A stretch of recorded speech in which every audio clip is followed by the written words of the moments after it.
Hey, what's up, everybody? I'm Will, and we are back. It's more Honkai Star Rail. I was able to level up the character for debuffs so that we can hopefully push forward with the main story. I came back here to try to do this, which is like a fight that involves like a point system.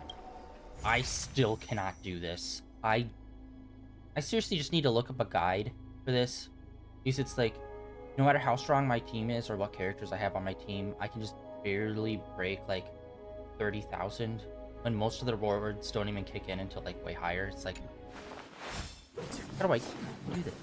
This is kind of important because I believe you can actually get a character from this that is just like we are so stuck on it. We're screwed. All right. Anyways, that, uh,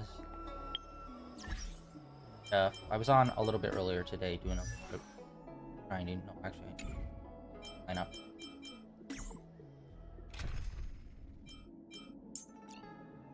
Trying to think. Danhang, let's make this quick. Trying to think of what lineup I need. Oh, maybe him. And this is the girl that we are going to try to focus on. She is the only character that I found that can debuff people, and I have leveled her up so much. She was literally one of the lowest level characters I had, so I got her from I think level 20 or 40 all the way up to 70. Luckily we have one of her cards, and I was able to boost that all the way up to 70. And honestly, this card's pretty good for a few people. And we've got almost everything leveled up except for this. Because we ran low on money, and I'm just like, I'm tired of grinding! I had to grind literally all of this tree up to this point. And then I was able to get most of her set. Even the, I believe the internal parts are also the ones that she needs. So the only one that's kind of not great is the one down in the corner that's purple. Don't even remember of enhancements. Okay, we do have some stuff. Alright, we have HP, attack, defense, attack, break effect. I think we'll go base attack or attack percentage. I don't. We're gonna go attack percentage. We're gonna go with that. All right. Enhance.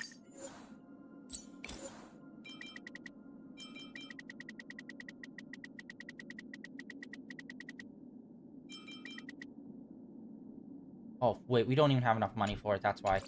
Ah, this is the only one that I seriously have issues with money in.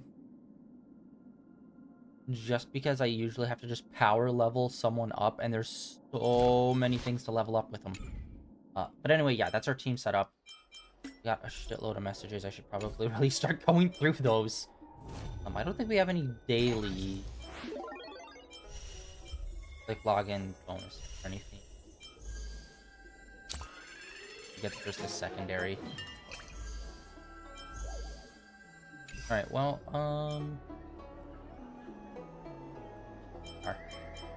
I'm always looking for quests. Oh, whoa, hello.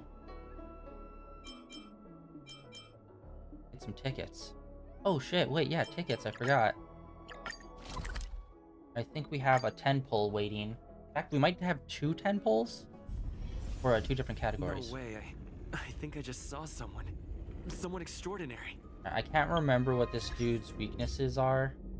So we're gonna just go into a fight and see like what it is. Warp. Okay, we have enough for a 10 pull here. This actually just dropped these cards.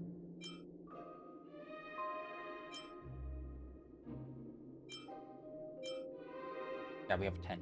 Yeah, let's do this one. See what we get.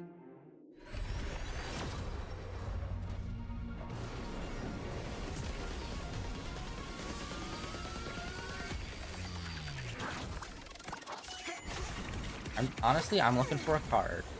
Let's just try to get some higher level cards. Maybe.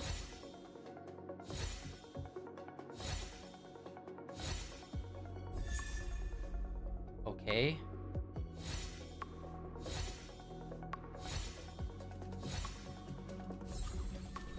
Well, we got one of them.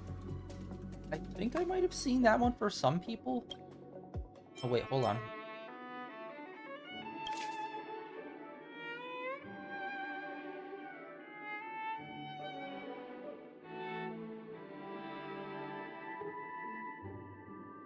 Extra 5-star will be given when requirements. Oh my god, that is amazing! We have most of them except for Welt and whoever this is. We have a few electric people, so let's go with Welt.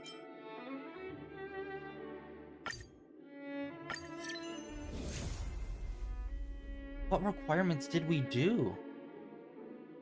Awesome, now we have him! Yes! Wait. I don't even see that thing over in the corner anymore. What did we do to meet the requirements? That's amazing.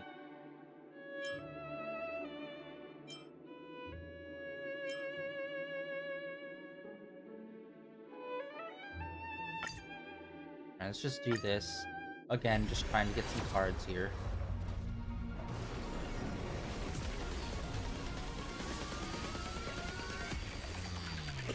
What we got? Oh shoot!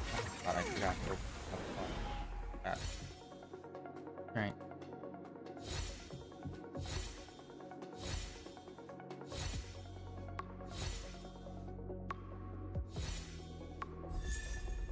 Okay. I think this is actually one that we can get in other places. There are some cards that you can kind of just buy in other areas using like special currency. I think that might be one of those cards, but we already have one, so that's a duplicate. All right, cool. We got Welt. Booyah! We got another golden attribute person. Like, yeah, I think that's only the third person like that. Yeah. And her, honestly, not that great. She does buffs for us. So, yeah, him and Ratio and Welt are, like, the only two. I don't even know how Welt plays. I know nothing about him, but yes! Another 5-star, baby! Actually got quite a few. Okay, where is... Databanks, maybe? Characters. Whoa, wait, what? We have 30 out of 51. Okay, I'm assuming... Yeah, wow. Literally, we only have one 4-star. All the rest are 5 stars.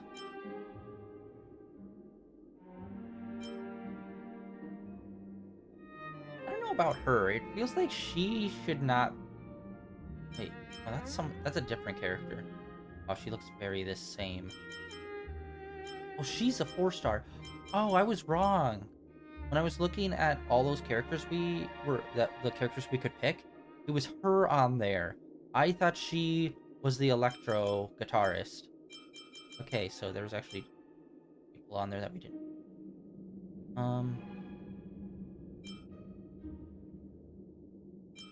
I definitely like Silver Fox. Hila. Oucha. Oucha? I don't know how to pronounce that. Him, since he's a healer. Obviously, Don Hung. Awesome. Honestly, Black Swan would be pretty cool.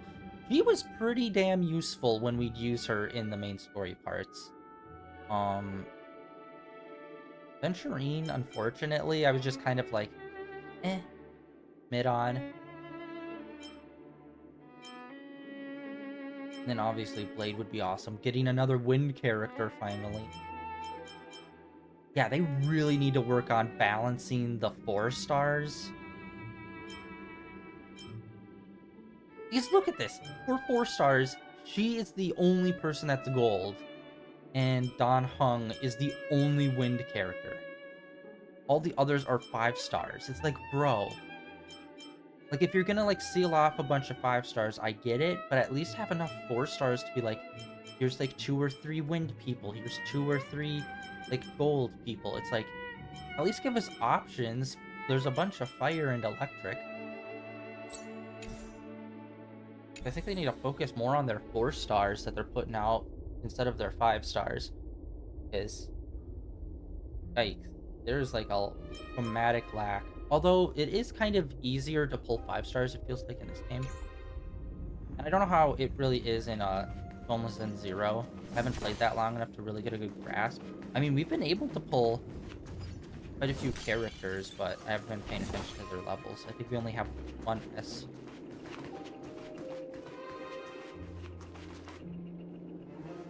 We've already done all this dialogue. Are you... And this is so weird. I was thinking it was maybe a glitch last time. But it doesn't seem to be. Like, he just does not have any audio. What happened?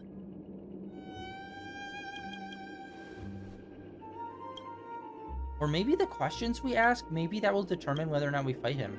Or how he fights us. Maybe I'm overlooking the reason why we do those. Stay calm, Lynx. Now, maybe I'm overlooking Enemy targets the whole detected. point of those. Lands at the ready. This ends here. Let duel commence. Put forth all your might. Okay, I can't remember Commencing research. if the debuff was one of her side moves or her ult. I think it might be her ult. Commencing support. Bro. Confess. To travel far away. Okay, she just needs to be on healing 24/7.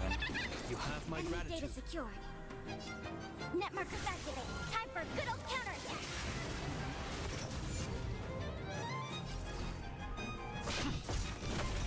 Hope you're prepared.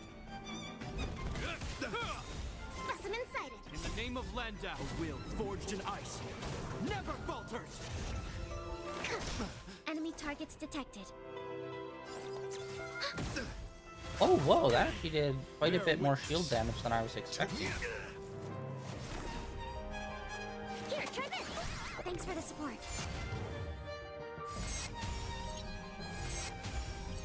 I'm on guard. Lance ablaze. Lance, It's forward! Rise to the challenge. Commencing support. Ready for another? Okay. You are fighting a gentleman. okay, so her debuff unfortunately isn't what I think I thought it was. It's literally putting a debuff on him. I thought it was removing his buffs. Is the thing I was looking for. Enemy data secured. Net markers activated. Time for good old counterattack.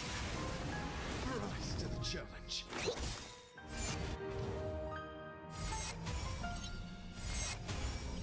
Enemy targets detected. Lance at the ready. This ends here. In the name of Land, a will forged in ice never falters. Yeah, I don't know if we're gonna beat him in that case. And yeah, we have 2 different debuffs on him, but it still counts as separate. That was so badly timed, son. Because we were able to break his shield right when it was like his turn. Not good. How are we supposed to handle this prick? Like, maybe take out the flowers, but it's just like, seriously? Let the duel commence. I'm on guard. Hope you're prepared. Okay. Enemy data secured. Net markers activated. Time for good old counterattack. To travel far away. Honestly, that girl's pretty quick. She's able to do her moves pretty back to back. You are fighting a gentleman. Put forth all your might. Specimen sighted. Lance ablaze. Lance! Forward! In the name of Landau, a will forged in ice never falters. Deep breath. You have my gratitude. Oh wait, how did we do that? We removed his buffs and had to reapply it. How did we do that?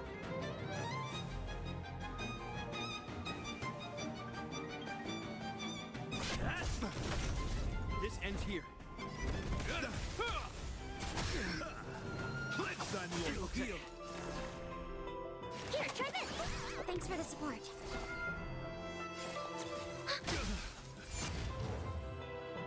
Okay, I think it's when we break his shield, the buffs go away.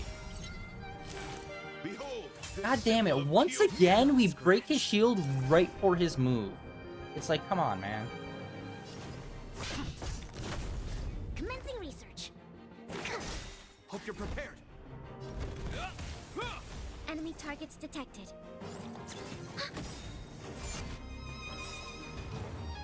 Enemy data secured. I think Network I'm- is activated. Time for good old counterattack. Let the duel commence. Oh, wait, what? Oh, no! He could take that hit without taking it. In the name of Landau, a will forged in ice never falters.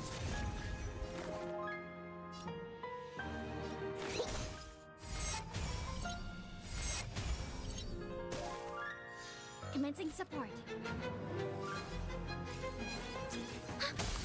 Lands at the ready. This ends here. Lance ablaze. Lance! Forward!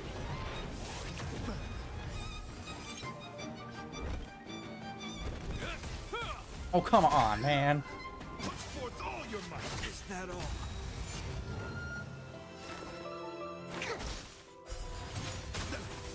Bear witness.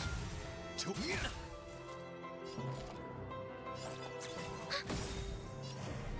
Enemy data secure. Net markers activated. Time for good old counterattack. Yeah, this is gonna take a while, bud. Commencing research. Okay, fighting a gentleman. Put forth so all yeah. your might. Breaking...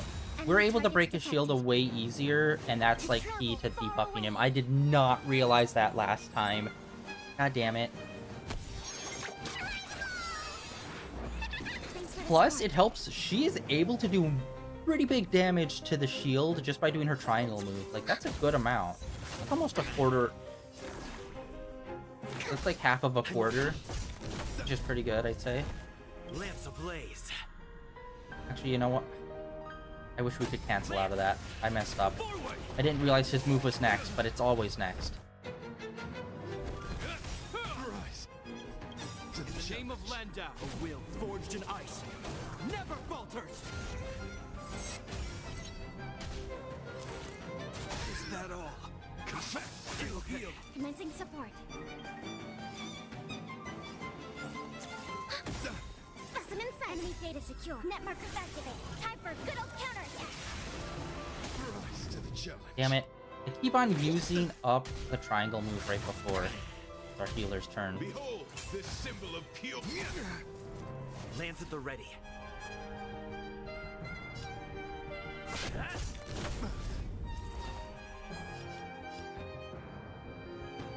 Ready for another? That's just so little damage. Commencing research. Here, try this. Thanks for the support.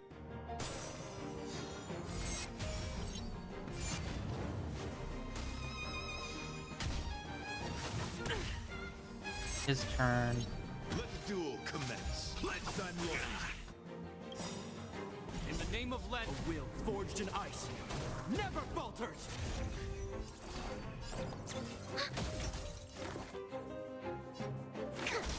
I'm on guard. Rise to the challenge.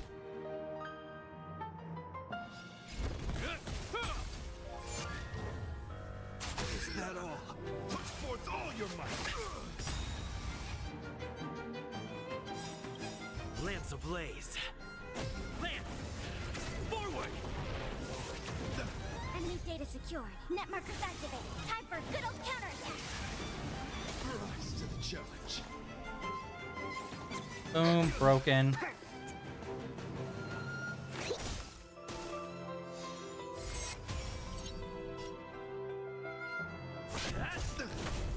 Hope you're prepared. Rise to the challenge. Yeah, what the heck happened when we fought him last time? He was like boosting his buffs up to like something fucking crazy, like 10. I think we might have just gotten like insanely unlucky with the way that we were You playing. have my gratitude. Ready for another? Okay, her standard attack really sucks, but her triangle and alt are pretty good. In the name of land, a will forged in ice. The shield is super useful, but like obviously it slows down gameplay because we're not able to do more damage. Rise to the challenge. Commencing research. This ends here. You are fighting a gentleman. Put forth all your might. Okay, it feels like we're starting to slow down our build-up.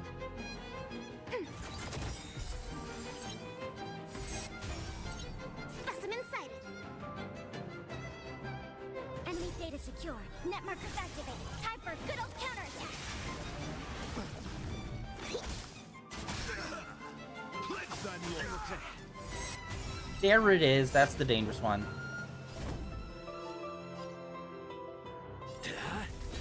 Enemy targets detected.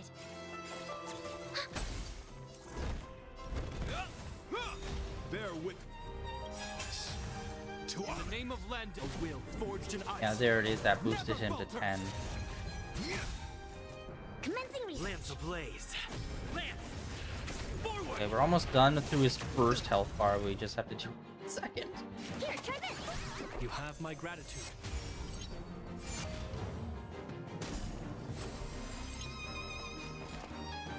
Ready for another? I'm on guard. challenge. Let the duel commence. God, that only went down 1%. That's so fucking Enemy lame. secured. Net markers activated. Time for good old counterattack. You know what? We're just gonna keep healing, Thanks for the support. healing them a little bit. Rise to the challenge. Okay. Commencing support. Put forth all your might. Oh god. Frick, that thing's up to 11, bro. That's To travel insane. far away. Thanks for the support. Here, try this. Nice teamwork. Okay, is it the shield or is it the rose that's giving the diamond?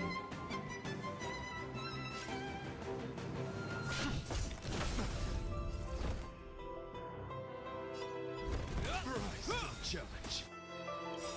In the name of land, a will forged in ice. Never falters!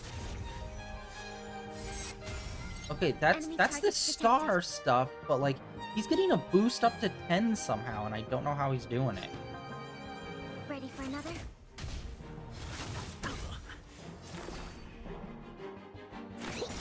Behold this symbol of pure.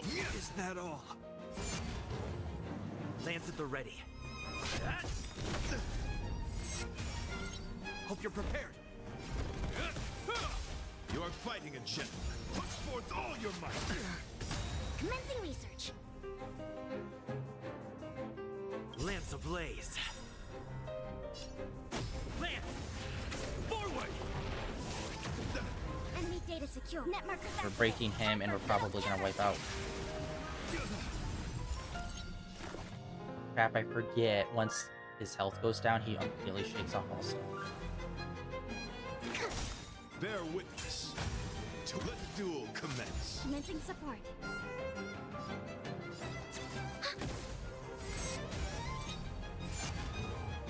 Confess.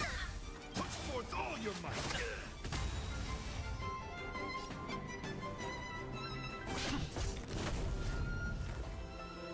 Deep breath. Thanks for the support. To travel. Nice teamwork. Enemy targets detected. This ends here. Fortunately, not a lot of damage happening. In the name of Oh, and she's got Land another down. alt. Dude, she can alt so will quickly. forged in ice. Never falters! Enemy data secured. Net markers activated. Time for good old counterattack. I hate that. You are fighting a gentleman. Put forth all your might. Is that all?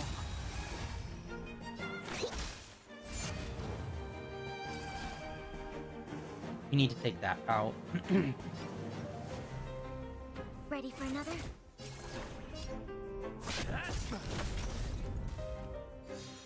The shield is dangerous because it makes us waste one of our moves. Lance ablaze. Lance! Forward! Christ, let the duel commence. Hope you're prepared.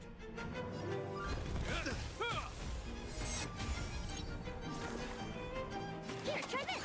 Thanks for the support. Commencing support. Pledge time, you. Enemy data secure. Net markers activated. Damn it. Time for good old I always counterattack. use this move and it's always a waste because he's got that shield. Landau. A will forged in ice. Never falters! Put forth all your might.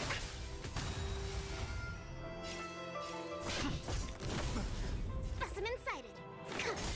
This ends here. Oh, actually, taking out the swords would be easier because that does damage to everything, even the shield. Enemy targets detected. You are fighting a gentleman. Put forth all your might. Deep breath. Actually, it's gonna be safer just by doing that. Travel. Nice teamwork.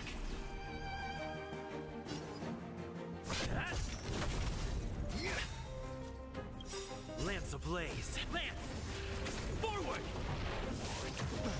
Let the duel commence. Scratch. Enemy data secure. Net markers activated. Time for good old counterattack. That only does 1% damage, but it does massive.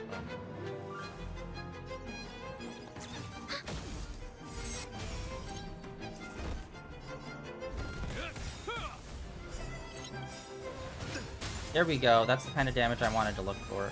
Boom! Oh my god, taking out both of those really helped us clear the field, but now it's more dangerous. I was only wanting to take out one. Since we wiped the whole field, that means he has higher possibility of, like, what's coming up. Pledge time, loyalty. Put forth all your might. Is that all? We have the upper hand. Ready for another? Here, try this. Thanks for the support. Hope you're prepared. To travel. Nice teamwork. Christ, Yeah, we're... Commencing research. Put forth all your might. Is that all? Dude, he's not bringing out more shields. That's super good. Good old counterattack. Right? Lance ablaze. Lance! Forward! Christ, This ends here. The flesh. Dude, we're able to blast through. Symbol of Damn it. The name of Okay, we're gonna have to take down the swords. Ice. By taking down the swords, it will take out that shield, which is weak to electric. Specimen sighted. Commencing support. Lance at the ready.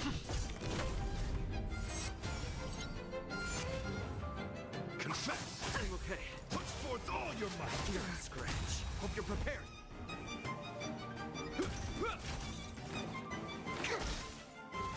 I'm okay. Enemy data secure. Net markers activated. Time for good old counterattack.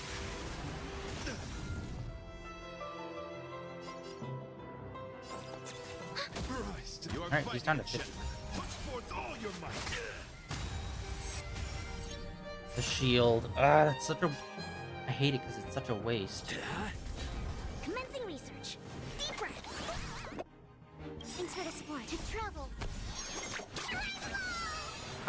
I keep fucking that up. I need to alt and then do the solo heal or the attack. Because I'm wasting energy buildup by doing that, I think.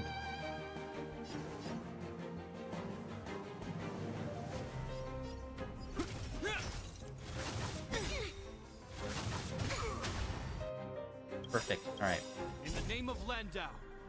Yeah, the shield is so annoying where we just have to do an extra move that doesn't do any damage to shield or Lance base. ablaze.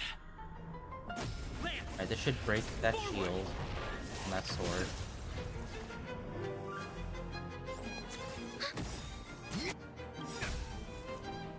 data secure. Net markers activated. Time for good old counterattack. Because all of this is just a roundabout way to take out that shield, just because we don't have things that it's weakest to.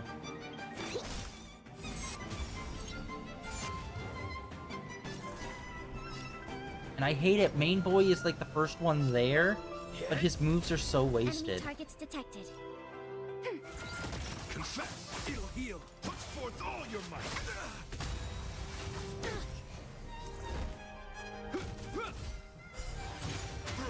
Ah, Specimen sighted. You are fighting a gentleman. Put forth all your might.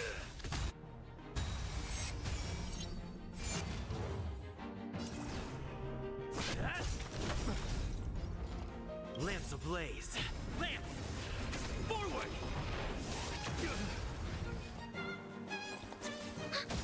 Perfect. Enemy data secure. Net markers activated. Time for good old counterattack.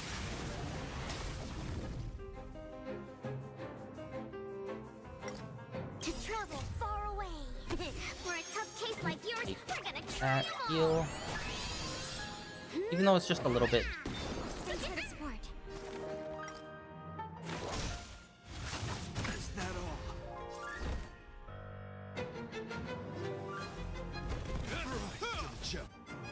In the name of land, a will forged in ice never falters.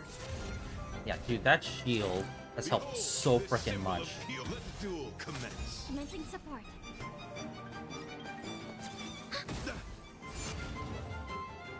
And it didn't even really. I'm on guard. There we go. We got the order of in a better position, because before main boy would show up immediately after the shield buffing it, Hope you're prepared. which was such a terrible position. Now we have some people in between. Is that all? To travel. Nice teamwork. Enemy targets detected. Enemy data secure. Net markers activated. Time for good old counterattack.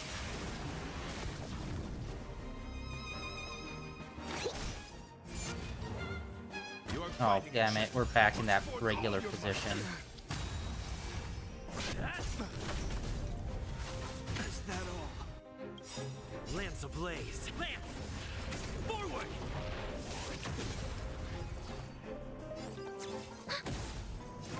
Here, try this.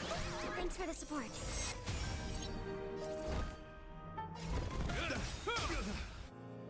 Yes. Yeah, we really needed this dude's ult. Oh my god. Our one person that's so low health. It's time. Is that all? Let the duel commence. Deep breath. Thanks for the support. To travel. Seal. You have my gratitude.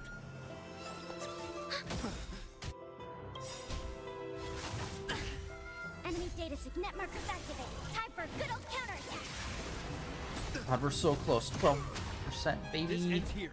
I don't even I can't even remember if that red dot counts as another health bar up top, or if that's gonna be it.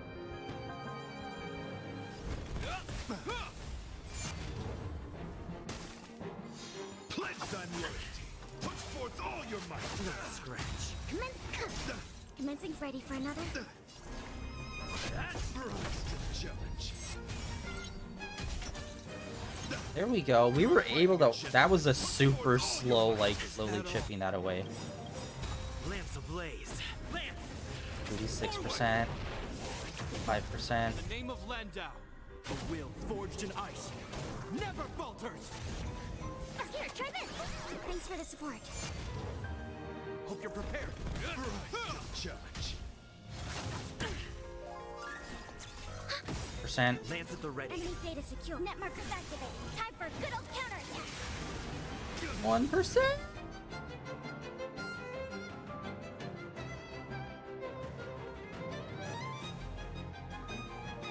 We did it! Nice. All right. Yeah. Okay. I kind of feel bad now because it feels like I don't think we even needed to level her up. Just because of the way her debuffs worked wasn't the way that I was thinking it was going to work. and I think we just got super unlucky in that round where his buffs just got insanely out of control. Because yeah, I was like up at 10 at one point in here, but it didn't affect us as badly as the other one.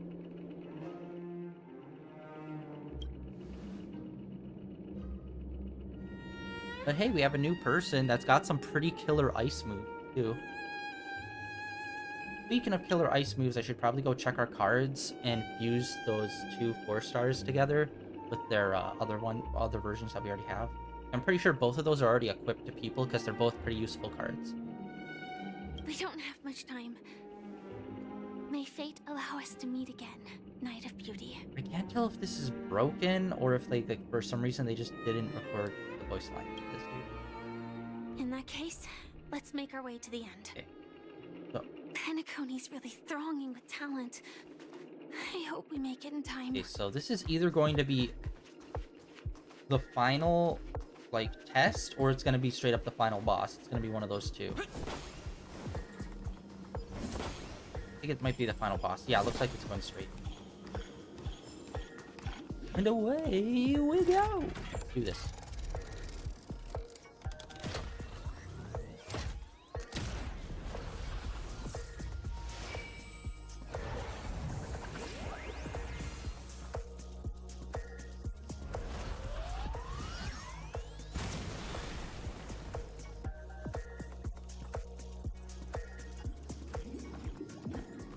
Congratulations to the Galactic Baseballer and Firefly on becoming this Sports Sand Festival champion! I hate that Republic Galactic Baseballer. We look forward to their amazing entrance in the Charmony Festival! Let's give a round of applause to our aspiring young guests! No! Right there. There was a album. Congratulations to the both of you on becoming the festive superstars of this year's Charmony Festival before entering the Grand Theater. I, on behalf of the organizers, extend my sincere congratulations to you, wishing you joy under their radiance.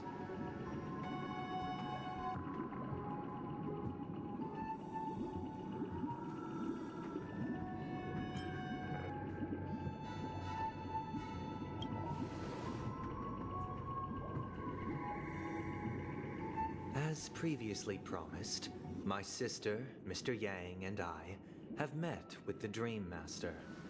We delved into the truth about Penacony and its Stellaron, and have come to a consensus.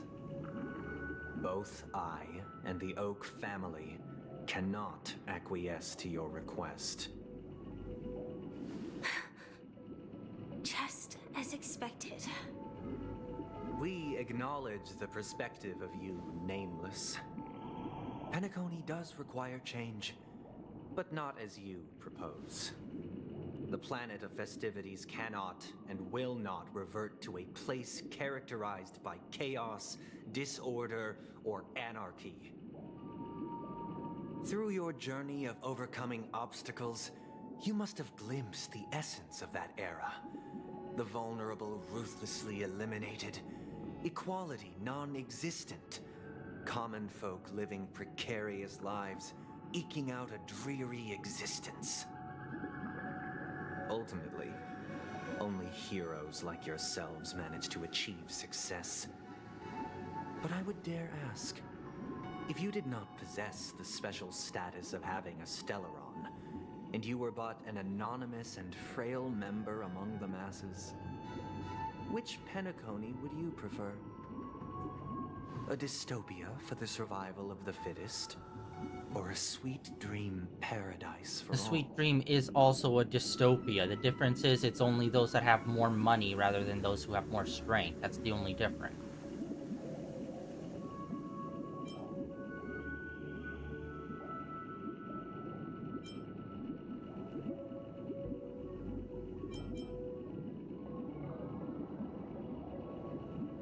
None of these are good. None of those are good. There's no path in the middle. That's not the point. Don't let him mislead you.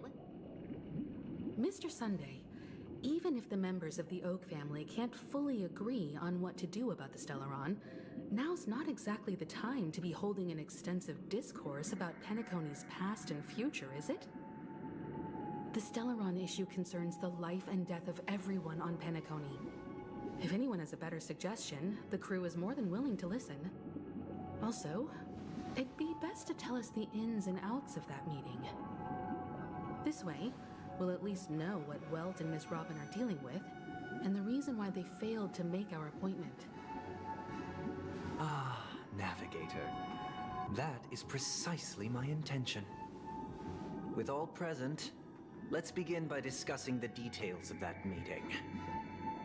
Let's talk about our tribulations and choices, our ideals and beliefs, and our final course of action. The only path to take.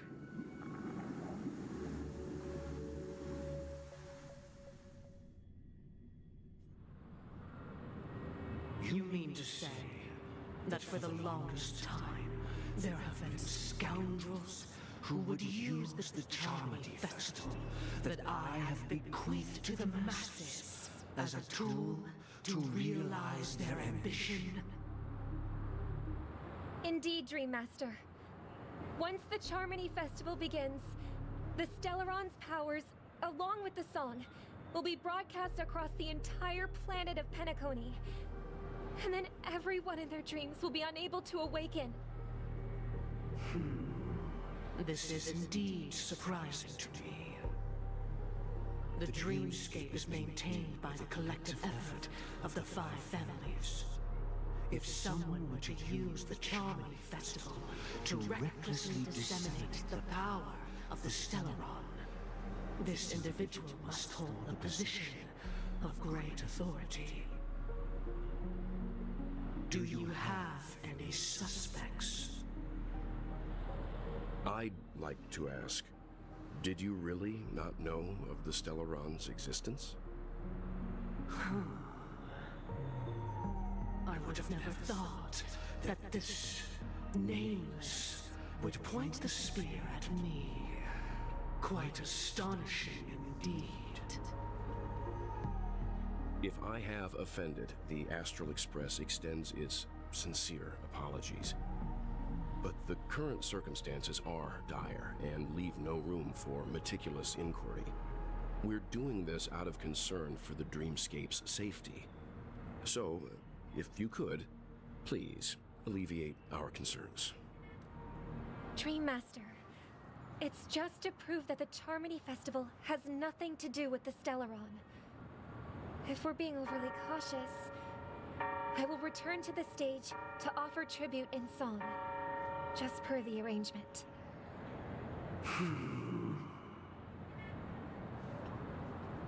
Sunday, Robin, I've watched you two grow up and know your dispositions like the back of my hand. Both of you, right now, can surely be lauded as their most devout advocates. I already know your resolve. The magnitude of this matter is enormous and cannot be taken lightly. Since Mr. Yang has asked with such earnestness, I will personally respond in kind. If there is a need, the entire Oak family will be mobilized to heed your call. Someday, might I ask you to beseech them to cast their light unto me and question me in their stead, so that no lies may be concealed? I will do as you command. Robin, could I entrust you to be present as a witness, to document the truth, and to proclaim my innocence, so that all slander may be utterly dispelled? I will do as you command. May thy will be carried out on earth, just as it is in the heavens.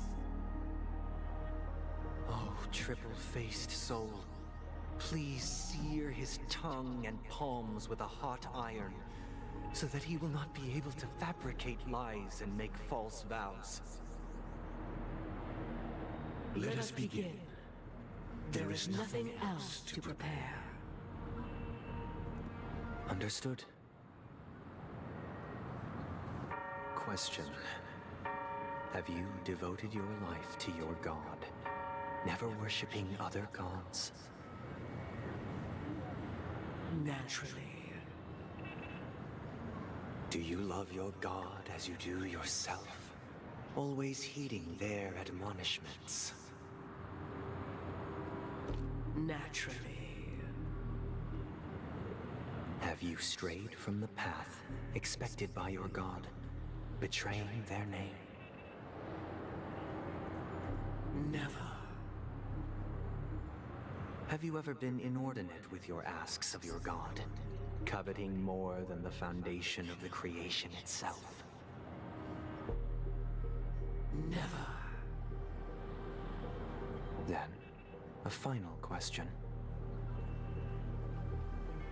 Do you swear to fulfill all vows, past, present, and future? With the Eon as my witness, if I do not deliver on my words, or if I renege on my vows, may I be cursed in accordance with divine law. They have seen your faith, and have endorsed your faith. With this, it can be evidenced...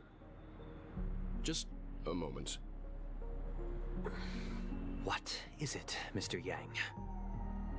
I have another question I hope to have answered.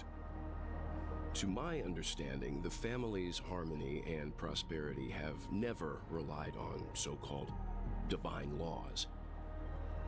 The god you both mentioned, are they truly Shipe?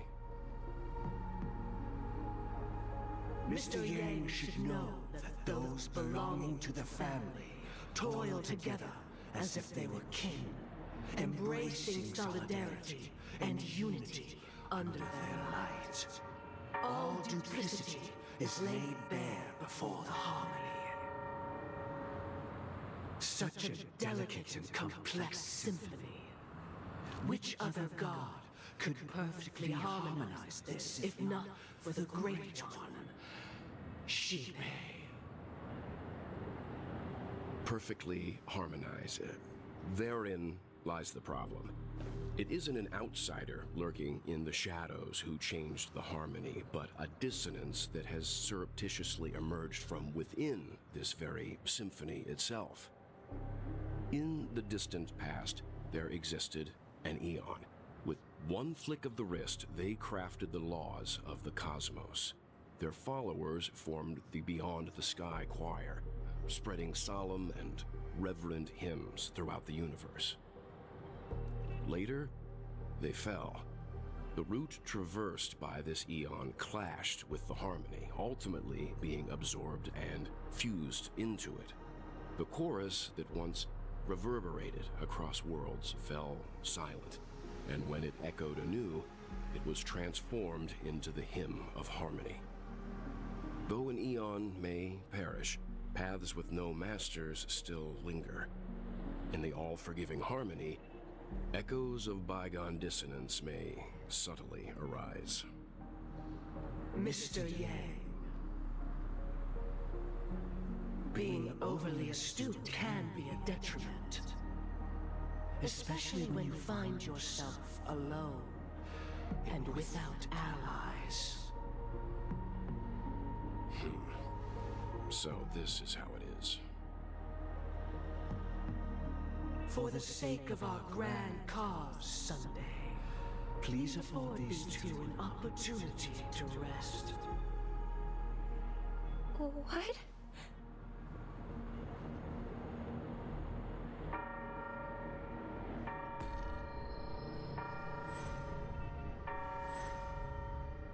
Sorry, Robin.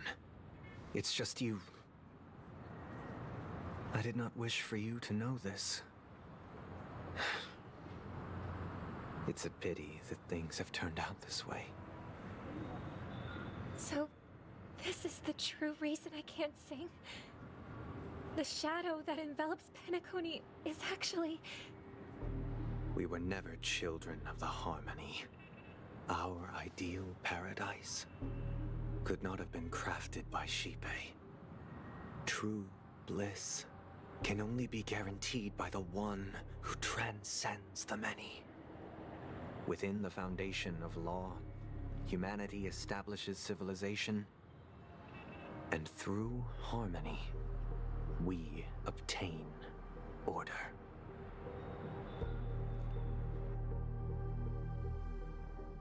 Unbelievable. To think that there would be remnants of the Order on Penacony. What have you done with Mr. Yang and Miss Robin? Don't worry. I just gave them some time alone to ponder their fates. You should know that these actions make you an enemy of the Astral Express. Should we need to stand against the Nameless, it would only be myself and the Oak family involved. But we haven't reached that point yet, have we? Your efforts for the justice of Penacony are evident to everyone, and have been widely observed.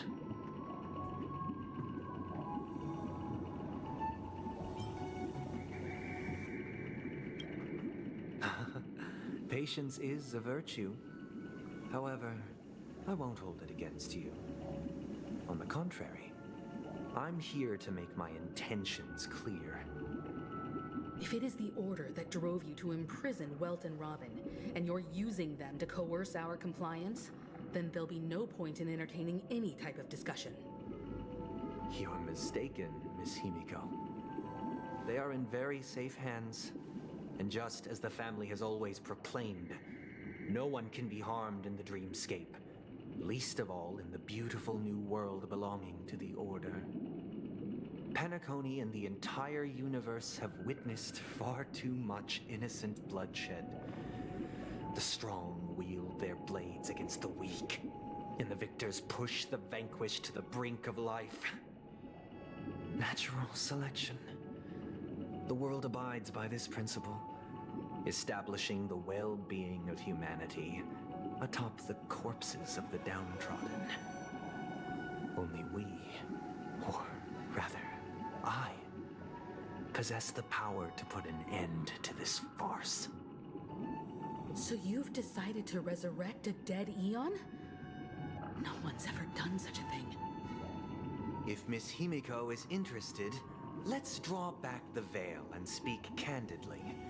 I've always firmly believed that people can understand one another through peaceful means. I'm willing to divulge the unembellished truth as to the intentions of the Order's Pathstriders, so that you will make better judgment for the Astral Express, for Penacony, and for this stretch of the universe. Words can hardly do justice to the beauty of that ideal. So, come with me, everyone. Let us retrace our steps and see once again where this road leads. Huh? Where'd he go? Welcome. This isn't any location in Penacony's dreamscape. It's my inner world. The reason the scenery before you remains unchanged is because your consciousness has drawn on similar concepts to fill in the gaps.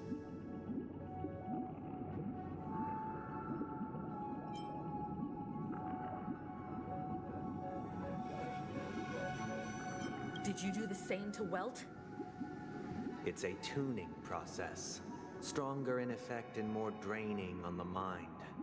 The gray-haired guest has experienced it before, so he should understand what it entails. Tuning allows you to intuitively grasp my feelings, which also means that I cannot hide anything from you. Now, everyone, please look at the huge screen. The road we once took begins here. From this point on, you will witness the numerous decisions I've faced, I've selected a portion of these to share with you. I believe after going through similar predicaments, you'll be able to better understand my thoughts. Let's begin. The first decision. A story about a baby bird. This story happened when Robin and I were very young. We were victims of the Stellaron disaster, and the family's Mr. Gopher Wood, who would later become the Dream Master of Penacony, saw that we siblings had no one to turn to and took us in. Later on, Robin and I lived a time with nary a care in the world. One day, after dinner, while my younger sister and I were lounging about in Mr. Gopher Wood's yard, we spotted a fledgling Charmony dove all on its own. That baby bird was tiny. It didn't even have all of its feathers. Back to the And bird. it couldn't sing.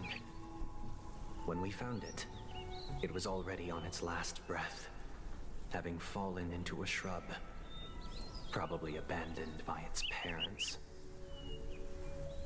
We decided to build a nest for it right there and then. However, thinking back, that winter was unusually cold, with fierce winds at night in the yard, not to mention the many poisonous bugs and wild beasts in the vicinity. It was clear that if we left the fledgling in the yard, it stood no chance of surviving until spring. So, I suggested we take it inside, place it on the shelf by the window, and asked the adults to fashion a cage for it. We decided that when it regained its strength enough to spread its wings, we would release it back into the wild.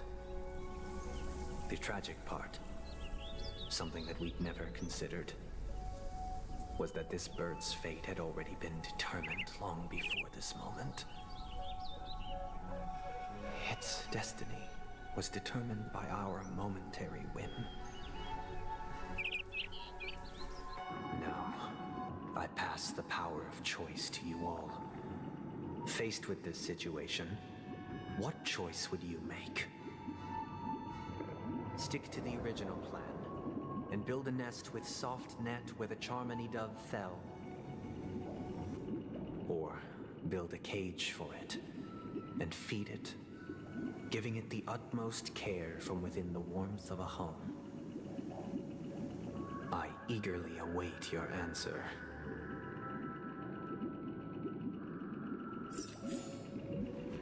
Build the net.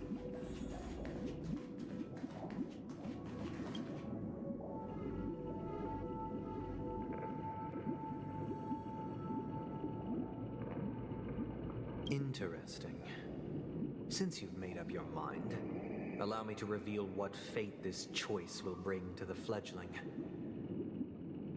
From what I've observed, there are at least 3 predators in that yard that prey on small birds. The Vosicle Scorpion, Asdana Wolverine, and the Huntington Winged Snake. Even if they shy away from humans, these animals are still near apex predators in a fenced location like a yard. In such a location, only one fate awaits that little Charmony dove. A painful death. As for the choice you made, I am deeply sorry. Now, let us advance to the second decision. This time, it's the story of a dream chaser.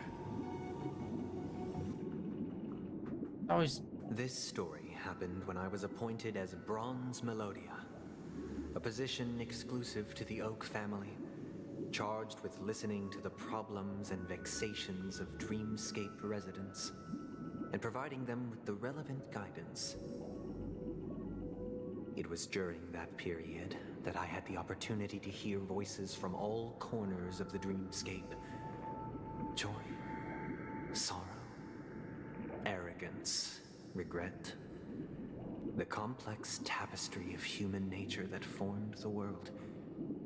And I was fortunate to catch a glimpse of it. And I hated that. The multiple choice thing where it's like, those are two, like, mid choices.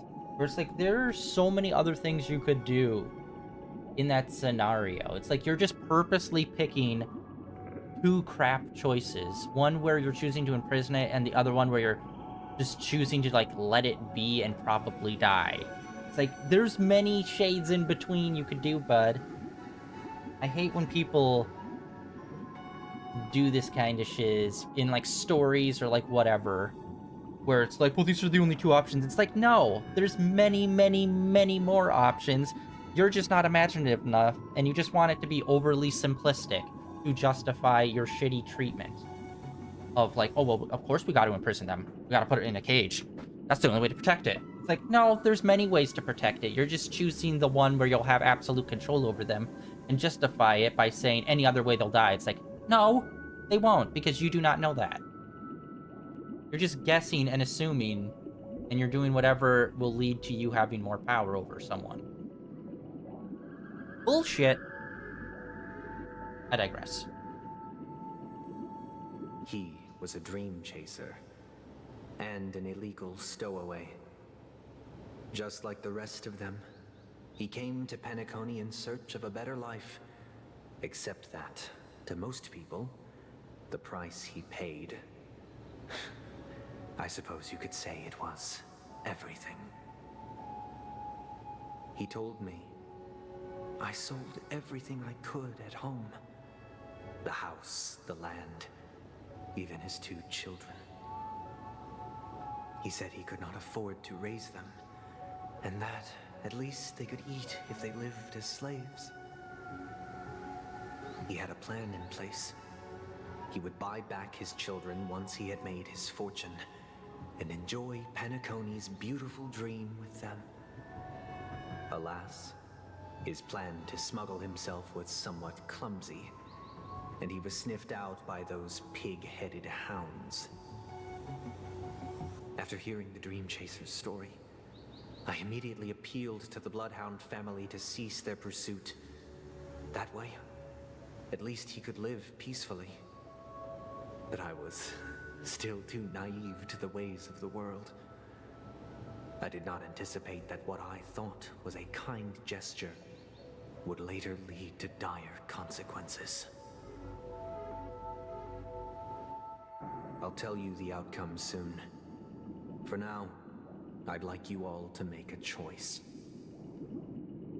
Will you do as I did, and try to convince the Bloodhound family to stop their pursuit, so that the Dream Chaser may live peacefully and realize his wishes? Or will you remain silent, leaving him to languish while the hounds are hot on his heels, until his inevitable judgment arrives? I look forward to everyone's decisions. Who knows? Perhaps they might even alter the outcome of this tragedy. Obviously, these are two extremes, and they're both super vague, too.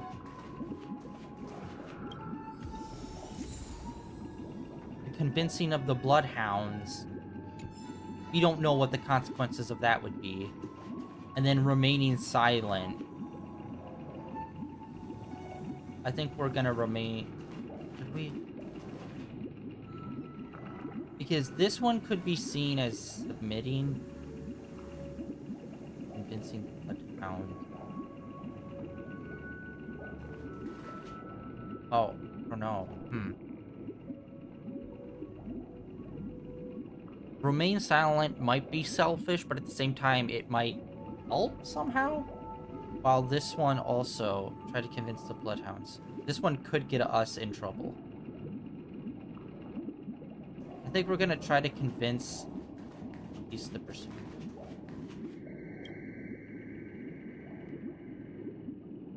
It's so hard because it's like here's like a single sentence question where it's like these are complex things that have multiple things to them, so it's like we don't know the context of a lot of this stuff. I'm honored to witness you arriving at the same decision. Out of respect, I'll share with you the dire consequences that my choice back then brought about. First, the outcome. He attained major success. After avoiding capture, he ran a business for a few years, very quickly making a name for himself, elevating his status. He might not have become a tycoon like old Audie, but he was considered a character of excellent repute.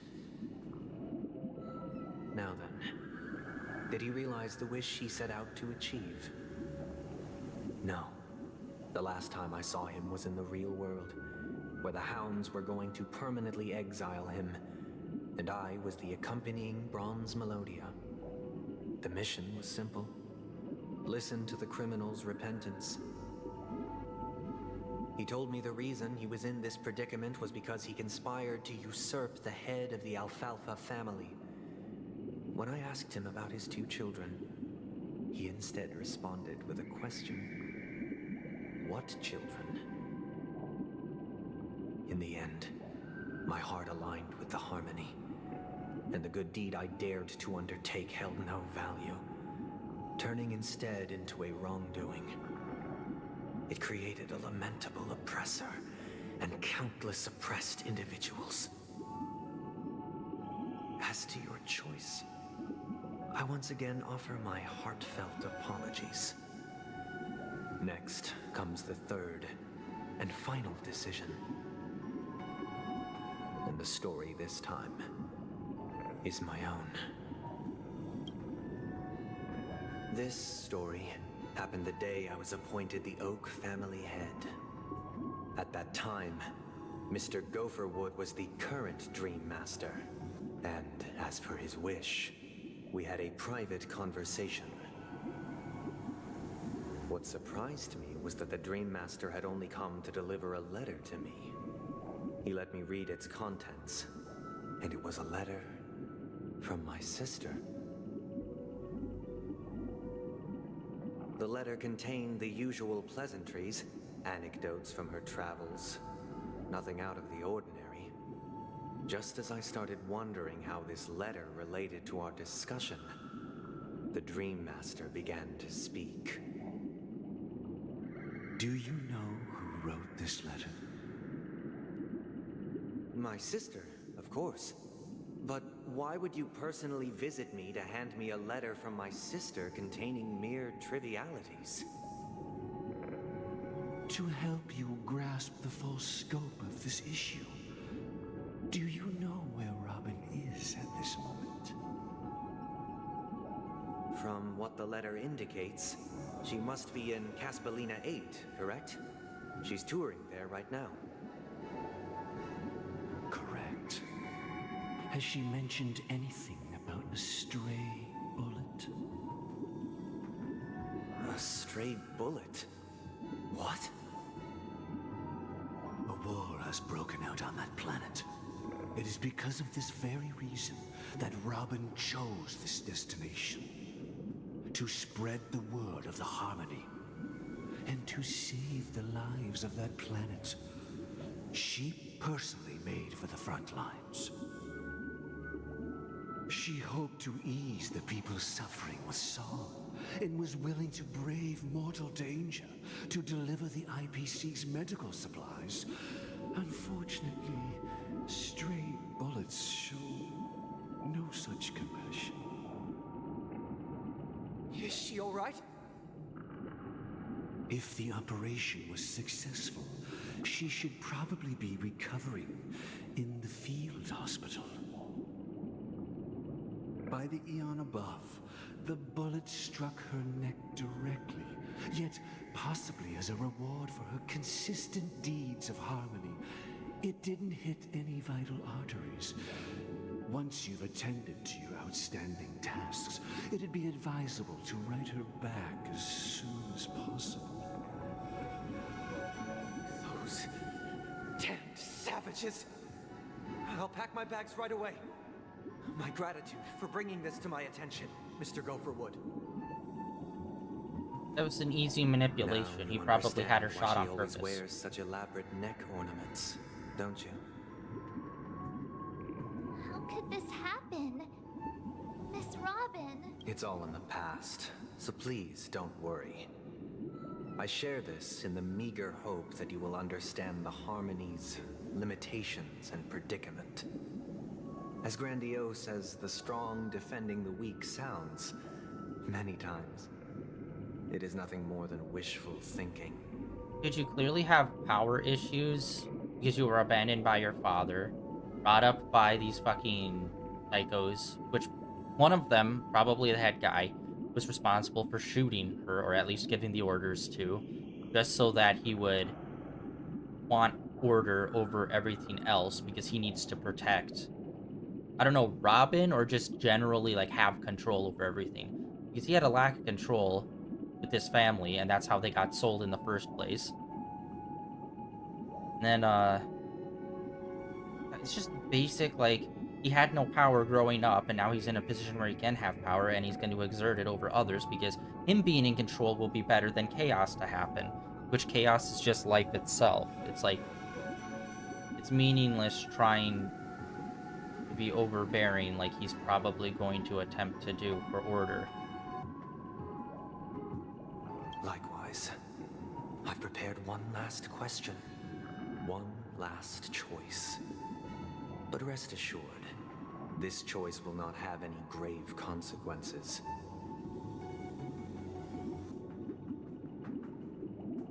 Because this is merely a figment of imagination, a nightmare that has haunted me through countless nights. If you ever had the opportunity to make a choice like I did, would you still support Robin's journey on the path of harmony? Yeah, because you built her a cage and kept her in it, rather than just going with her. Like, you're acting as if it's let her go and get killed, or hold her in prison. Once again, there's more choices than just those two.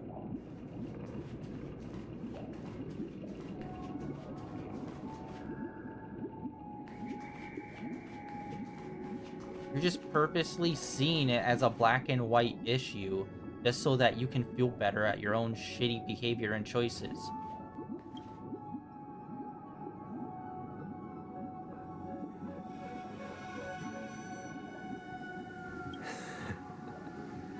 I see.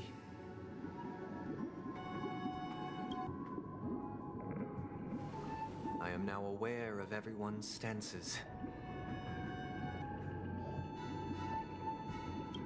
Raising these questions merely serves to illustrate one point. The plight of Penacony cannot be salvaged by the Harmony. The true foundation for a sweet dream paradise can only be established through the order, where the strong govern the weak.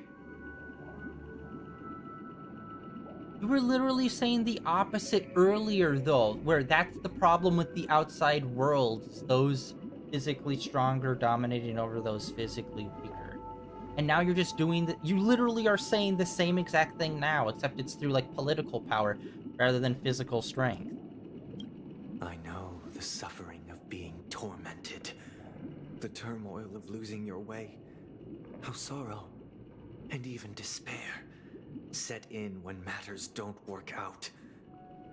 All of this causes me unending pain, because this is not what happiness is at all.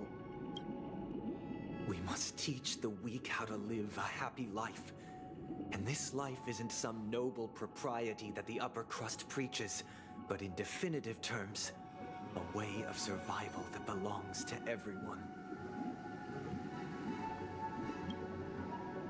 So what is your definition of living a happy life? Good question. Human consciousness is fundamentally an illusion, a cage known as self-worth. People lured in by this illusion make mistakes, yet still ask that external influences bear the burden. When one mistake after the next permeates the masses, they become impossible to trace. Thus, the amassing of these individual cages culminate to form a prison, A place dictated only by the rule of survival of the fittest. Nature is always accompanied by predation and sacrifice. Its antithesis is known as order. That is what I want to do.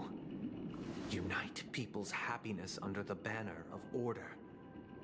They won't need to make bitter choices any longer, nor face the weaknesses of humanity. They can cast aside their primal instincts to build a haven for mankind. Okay, conceptually, I think I understand what he's saying, but that wouldn't work because the danger in like the cages that were built or whatever for them, that allows them to live their lives, although limited. And ultimately, the order he's talking about is oppression and stagnation, where nothing will change or be like harmful. Therefore, there's no reason or purpose to grow or change. Therefore, life itself just becomes stagnant.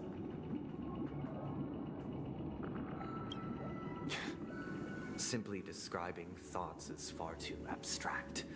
So allow me to provide a simple example. As you all may know, there are societal norms like weekends and long weekends that exist on some worlds. During these hard-earned rest days, people are given the chance to extricate themselves from the stresses of everyday life, allowing a certain tranquility to return to their souls. And it is only on these days that people do not have to adhere to the law where the strong prey on the weak. They can live out their lives happily during these brief intermissions. It's just a pity that 2 or 3 days are still too fleeting compared to the span of a lifetime. But you're talking about the oppression of like workplace culture and not life itself though. Because people still die and bad things still happen on those few days of having your time to yourself. What the fuck are you even really talking about? And besides, it's not like you'd know. According to your own backstory, you were sold, and you've basically been forced to work your whole life, so the only thing you know is like working and being a slave, basically, until you've worked your way up to the position you're now in. You don't even know what actual, like, freedom is. From where I stand, society's ideal system should be 7 rest days. Following Sunday, there should ensue a second, a third, and indeed an infinite procession of Sundays. This should be the face of the new world. Idyllic, eternal, peaceful days. And thus, every person can return to their base selves in this utopia. Some gaze in reverence at the stars, pouring their whole beings into calculating the distance between us and the isolated world of Pagana. Meanwhile, some seek refuge in quiet corners, holding one another, unencumbered by the chains of unwelcome obligations. There would be no need to bear the hardships of reality. Only in this way can humanity face the inevitable end with the purest of spirit, living a life of dignity. This is what it is to live in bliss.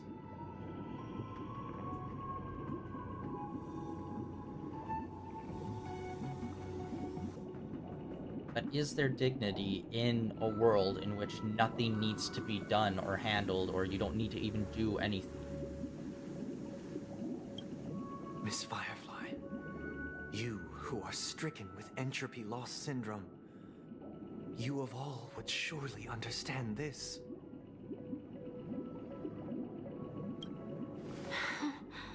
He's just afraid of change, ultimately, so he wants to control everything, therefore nothing will touch him. It sounds like a flawless theory. No, it doesn't.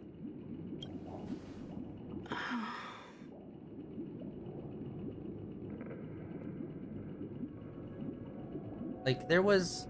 God, what? I can never remember the name of it. There was a science experiment that happened, I think, in the 70s with rats, where they had like a colony of rats, and they basically gave the rats everything they wanted in terms of like food, companionship, space, and like they gave them everything so they didn't actually have to work to like get food or water or anything like that. And they found over time the rats would literally just like give up on life. They'd like go eat, become fat, die. That's it. And like they stop procreating, and they stop doing basically anything other than eating and sleeping, because they basically had idyllic conditions, and that just completely down-nosed their entire rat colony. Obviously, it's debatable on how applicable that would be towards human beings, but to some level that would be true, where if everything was always handled for everyone, people would grow, like a lot of people would grow like complacent and lazy towards life. So having a stagnant reality not conducive to like self-growth or like any kind of like learning or growing. Just like kind of what life is all about. But just because part of that is also loss. what is the price to attain all this? The cost is minute, merely a personal and eternal sacrifice. If this paradise is to be maintained for everyone, someone must remain trapped in solitary awakening until the end of the cosmos. Awakening. Which means that this so-called paradise is still a dream.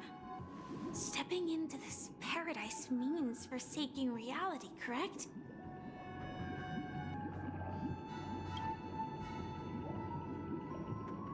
It is not forsaking, but transcending. Flesh, blood, sorrow, weakness. If the physical is the root of spiritual suffering, it is only logical that we defeat it.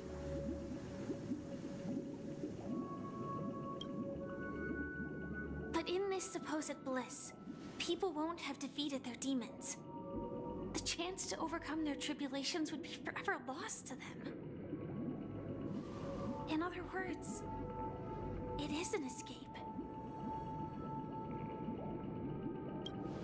That's another way of understanding it. But there is no shame in escape.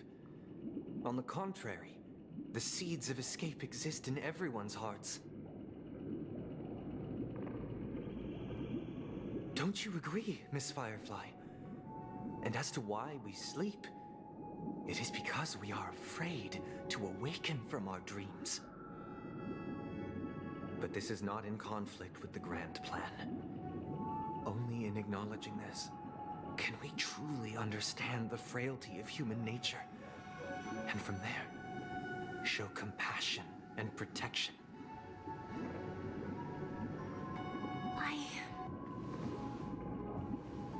I admit that you are a born leader. Your perspective on humanity brims with pessimism.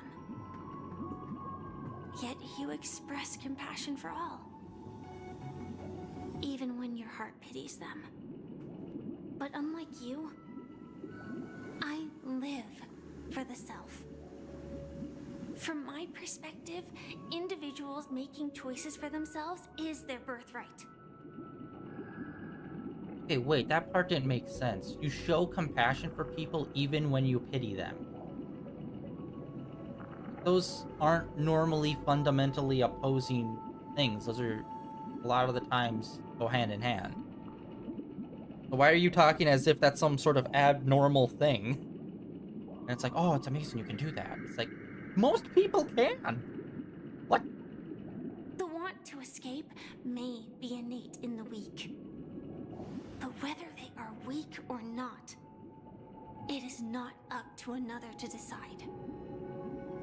Perhaps in your mind, you also view me as weak?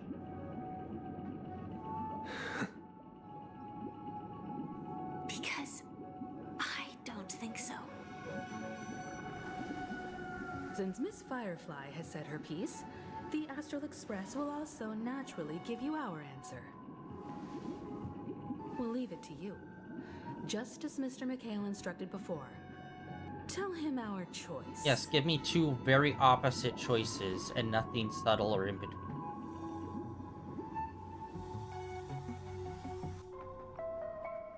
What is this place?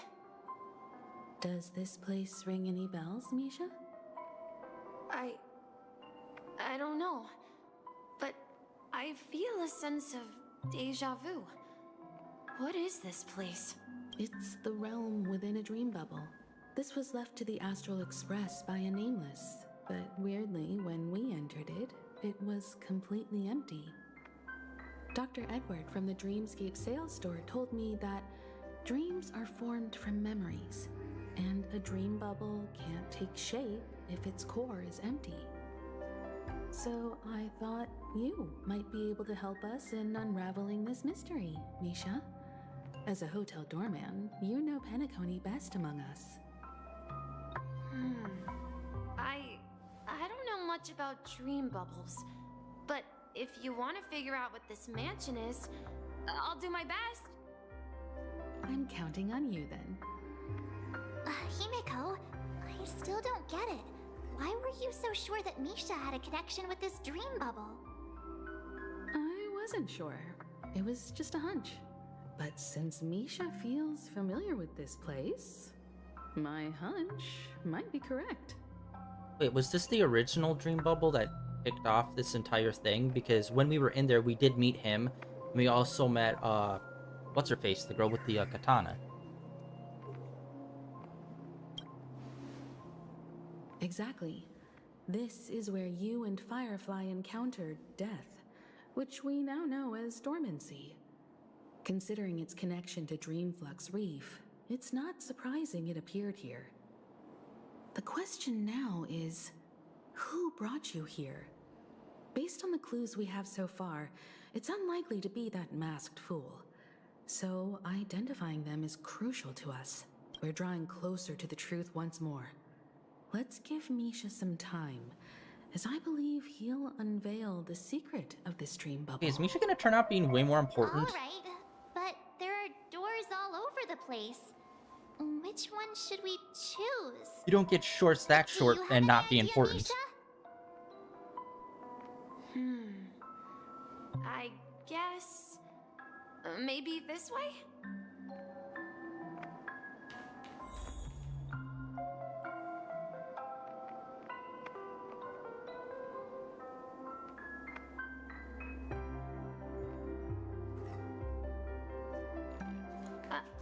I'm not entirely sure, but let's give it a try.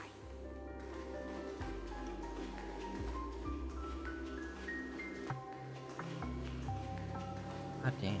Wait, you managed? Weird. This place is quite different from the hotel. But I feel like I've been here before, and even lived here for a while. If I remember correctly, there should be a fireplace down that hallway. Clocky and I used to sit by the fire, listening to the crackling of firewood. And the room on the other side was the toy room. I loved spreading out all the toys from the box on the floor and making up stories for each of them. Oh, hold on. This doesn't make sense. Didn't I grow up in Dreamflux Reef? So, what is this place? This could be a case of amnesia. Don't worry, Misha. It's common for everyone to forget certain aspects of the past. Those memories haven't vanished. They're just lying in the depths of your mind. We can surely get them back. Since this place seems familiar to you, why don't we explore a few more rooms and see if you can recall anything more? Yeah, then let's check out the rooms I just mentioned.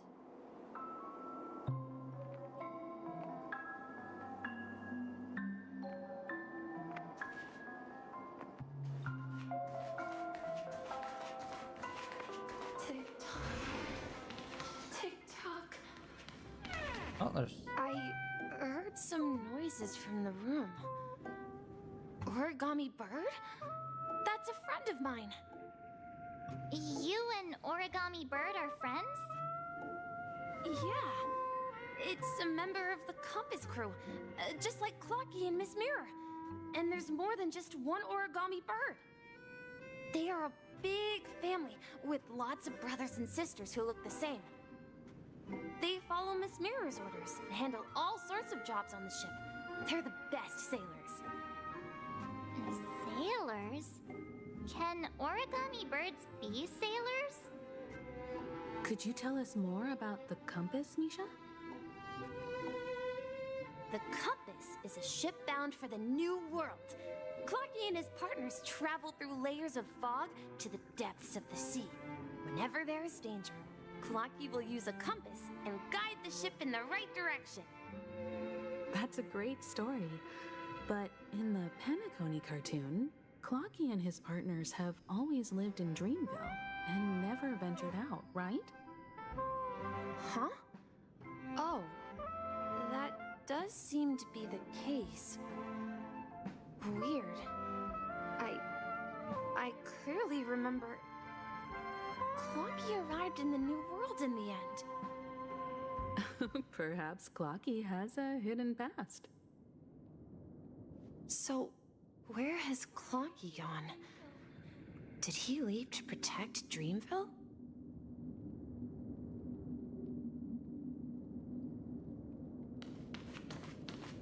Okay, yeah, there's very clearly something up with Clocky. More than meets the eye.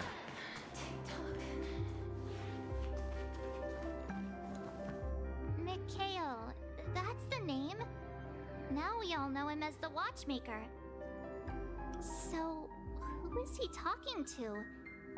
Do you know anything about it, Misha? I'm sorry. I don't know much about the Watchmaker. But, Mikhail... Anything special about that name?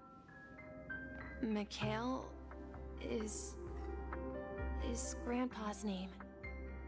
Grandpa? Do you mean you're the Watchmaker's grandson? But we haven't heard anything about the Watchmaker having descendants. Oh, well, there you go. The name Mikhail is not rare. Perhaps it's merely a coincidence. Could you tell us more about your grandpa, Mikhail? Yeah, sure. He was a seafarer who fearlessly ventured into mysterious seas and storms. He was always on the sea and had lots of friends who accompanied him on his travels. He didn't want me to call him Grandpa because that would make him sound old. He believed he was still young. The name Mikhail was given to him by his parents, Mihaly and Elise, both renowned seafarers. Every time he came back, he'd share his logbook with me and tell me about his adventures at sea. I want to become a great adventurer, just like him. It appears that the seafarer has nothing to do with the Watchmaker.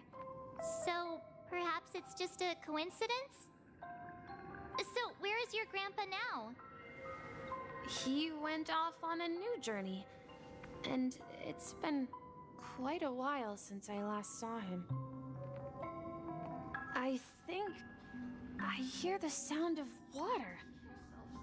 You once mentioned there's a magnificent fountain up ahead.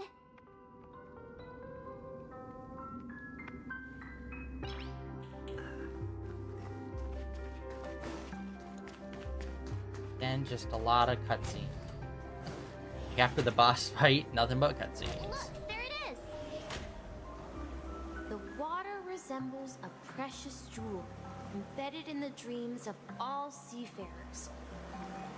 Every time I gaze at the shimmering lights beneath the waves, it feels as though I'm back in this place, standing by your side. Have you recalled anything, Misha? Yeah, I saw these sentences in Grandpa's logbook. He used to say that despite the perils of the sea, whenever he stood on the deck in the afternoon, overlooking the sparkling waves, he would think of this fountain in front of his house.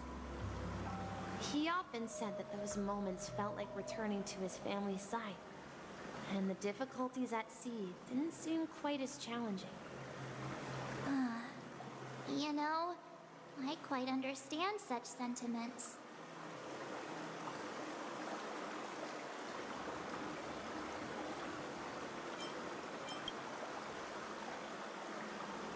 Hey, don't tease! I was just being a bit sentimental. Perhaps every adventurer far from home carries a fountain within their soul.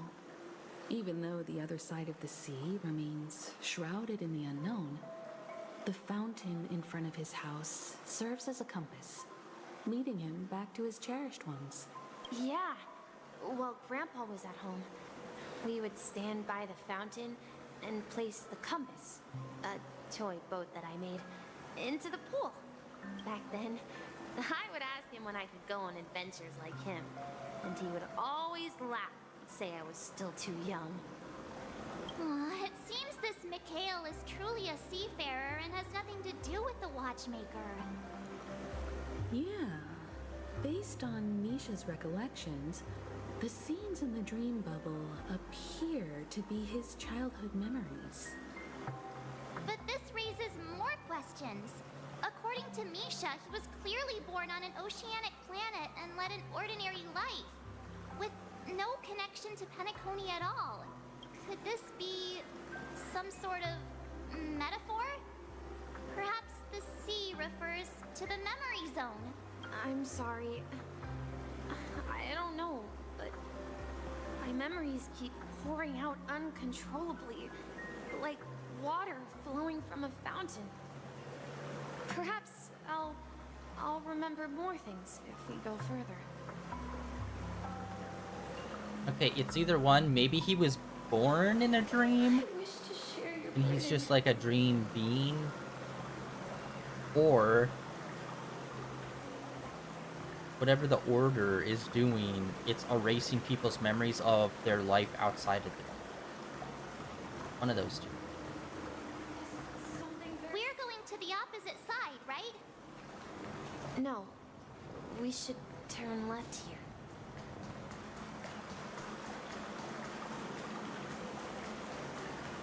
Huh? Something feels different about this Yeah, I place. remember this. This is it. I remember this corridor. We were going the opposite way when we were here last. Up ahead is Grandpa's study.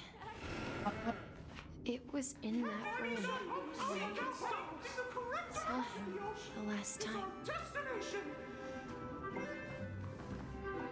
The atmosphere in this room feels totally different. Misha! You finally come! Woohoo! Clocky, you're here! Huh. Yeah. This is the room where we first met each other. Are those books on the bookshelf logbooks left behind by that seafarer? Yeah. Whenever he came back, he'd place a logbook on the bookshelf in his room. They contain records of his expeditions to every corner of the world. He described our world as a fountain. At some point, the sea started to gradually swallow up the land where people lived to ensure that everyone had land to settle on. He had to continue exploring the sea and search for the source of the rising seawater. On that day, he called me to his study, telling me that he was embarking on another journey.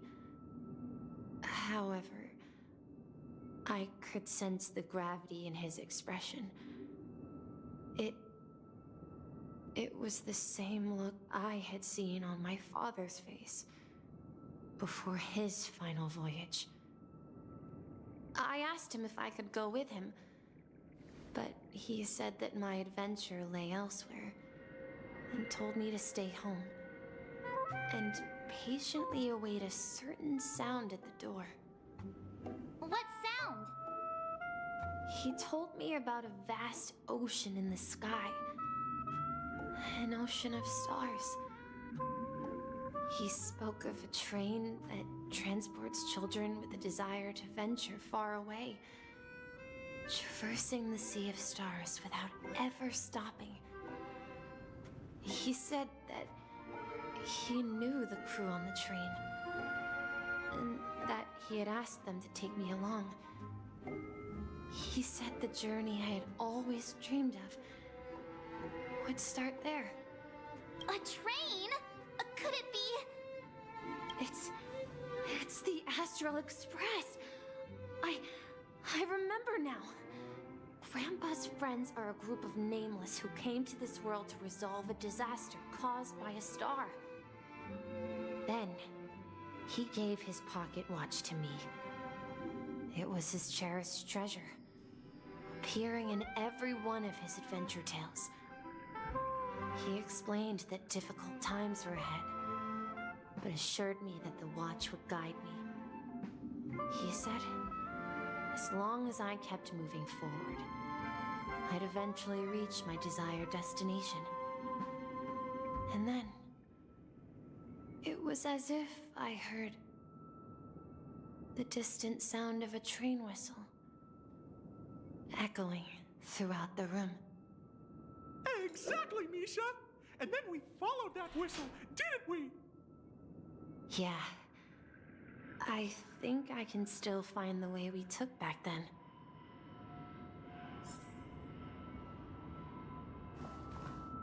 This is the dream jigsaw, right? So we're supposed to find the exit. But where can we find the last piece? Do you remember? You said you obtained a mysterious shard when you stumbled into this place. Hey, the shape seems to match. So this shard is also connected to Misha? Looks like we're just one step from revealing the truth. Let's get to the other side and investigate. But when did this happen exactly? Like, this was like a flashback to some point. Unless...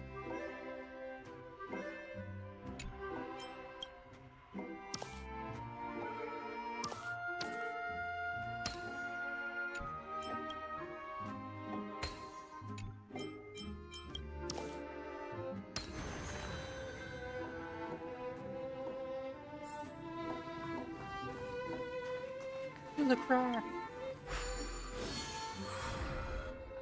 This is it. This is my room of clocks.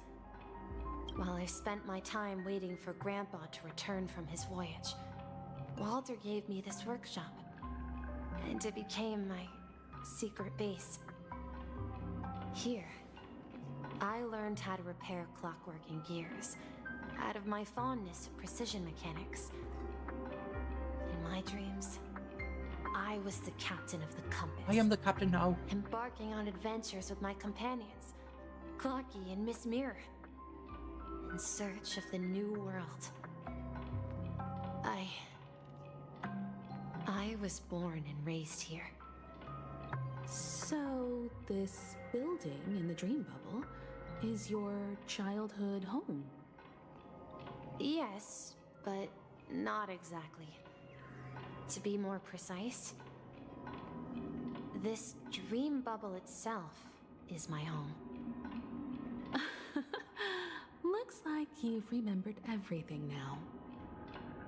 Wait.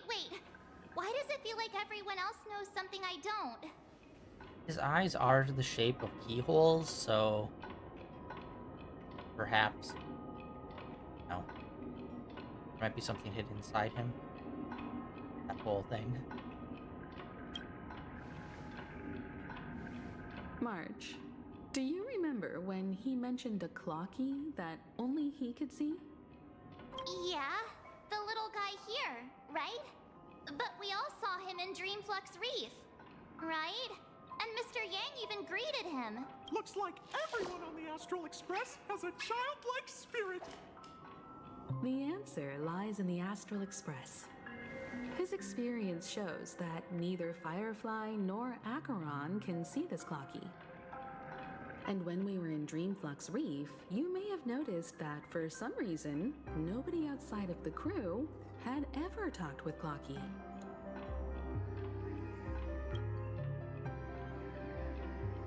A mimetic life that can only be seen by a select few. It's just like a hidden message, left by someone for the nameless. But Misha can see Clocky too, right? They even grew up together. But Misha hasn't started the way of the Trailblaze yet. That's the key to the mystery, March. Now, take a moment to recall. Have you ever seen anyone outside of the crew interact with Misha? Wait. No way! I fucking called that so long ago. March 7th. This dream bubble is the place where I was born. And I'm a dweller in this dream. Just like a memory zone meme. I should have stayed here and waited for you. But when reality and memories merged, I unconsciously pushed open that door and left the bubble with Clocky. So it's not that the Watchmaker's dream bubble is empty, but rather the stuff inside ran away? And the whistle you heard was the sound of the express arriving at Penacony? That's one way to see it, but I believe there's a longer story behind all this. It's best for Misha himself to explain all the details. How about we start with your name? Now, should we call you Misha, or...? Thank you all for helping me rediscover my true self. Now, please allow me to reintroduce myself. I was born on Lushaka, in the Presmere system, adopted by seafarers Mikhail and Char. Wait a minute. They gave me a treasure, a name that carried their hopes. Wait a minute. The first time we ran into Misha and Clocky within the context of like being in the dream when we were at the hotel though, and like we saw Clocky and no one else could, I could have sworn that was because we were seeing dudes harass Misha. So I was like, oh, maybe he's just a dream being. But now they're saying no one's interacted with Misha outside of the crew. But it's like, no, I'm pretty sure they were street thugs. Unless they're referring to no one interacted with him outside of the dream, then yes, that's true. I'm gonna have to go back and rewatch that because I'm pretty sure, like, were there other people around Misha that were also being harassed, or was it just him exclusively? Because yeah, I think we were with Akron, or no, we were either with Firefly or Akron, and we saw like thugs, and they were like harassing someone, and like Misha was there and Clocky, and they couldn't see Clocky. But I can't remember if like they were specifically harassing Misha, or like there was another group of people with him as well. Fuck. I'm gonna have to go back and rewatch that and see what's up with that. Anyways. Mikhail Char Legwork. Or simply, Misha. If you prefer, you can call me by a more familiar name. The Watchmaker. So, you're the Watchmaker himself? Unfortunately, that legendary figure is no more. I am only a reflection of his life. As for the child who has been with you, he's the innocent protagonist of Misha's childhood dream. A friend of Clocky, a young apprentice, and a future mechanic on the Express. Oh, yo, sweet. And this also marks the beginning of his journey, devoted to the Trailblaze. At the end of the journey, I left this little flame, which I so cherished in my deepest dreams, hoping to pass it on to the nameless of future generations. However, he somehow left the dream bubble and forgot all about his task. I apologize for all the confusion this caused. Because he was born with a desire to trailblaze, wasn't he? I don't think Misha has forgotten his role as a guide. He remembered it, and that's why he mistakenly appeared as a hotel doorman in his dream from the very beginning. The one who brought our unconscious friend here must have been Misha. If that's the case, we encountered the Watchmaker's legacy from the beginning, didn't we? Well, I have a sarcastic friend who says I always take big detours and end up back where I started. Perhaps that's what every nameless has to go through. But in the end, you found me. I'm sure you're all wondering what my legacy is. I believe miHound has mentioned the Stellaron and my wealth. If I may apologize, the Stellaron part is real. As for my wealth, however, it's nothing more than a baseless rumor. I left my homeland as a child and embarked on the journey of Trailblaze. I traveled to various planets until finally reaching Esdana, where my friends and I built the original Penacony and fought for its future ever since. I've been moving forward all my life, doing what I could to overcome the obstacles in my path. But ultimately, my journey reached its end, and I left behind no possessions worth entrusting. So, if you ask what's left within this worn-out train engine that can be called a legacy, I suppose it's the things that are still burning in the engine's furnace. Now that you're well aware of the current situation of Penacony, I certainly hope that you'll help me get this world back on track. But I'll leave that decision to you, for the path of Trailblaze is never paved by others. All I have for you is a story and 2 gifts. I want to give you my pocket watch. It has accompanied me throughout my long journey, guiding that naive child forward, and has been blessed with the presence of so many great people up to this day. And my hat too.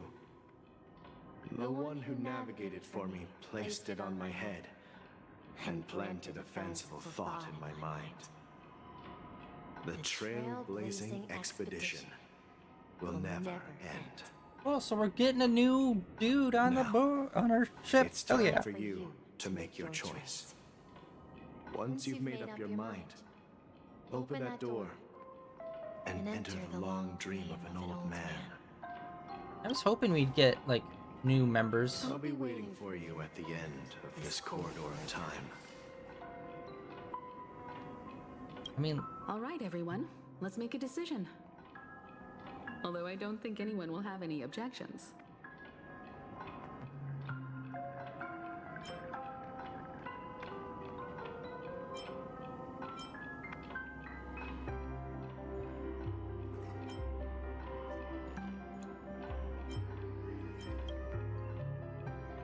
Of course. We've come this far. Surely there's no other option than moving forward.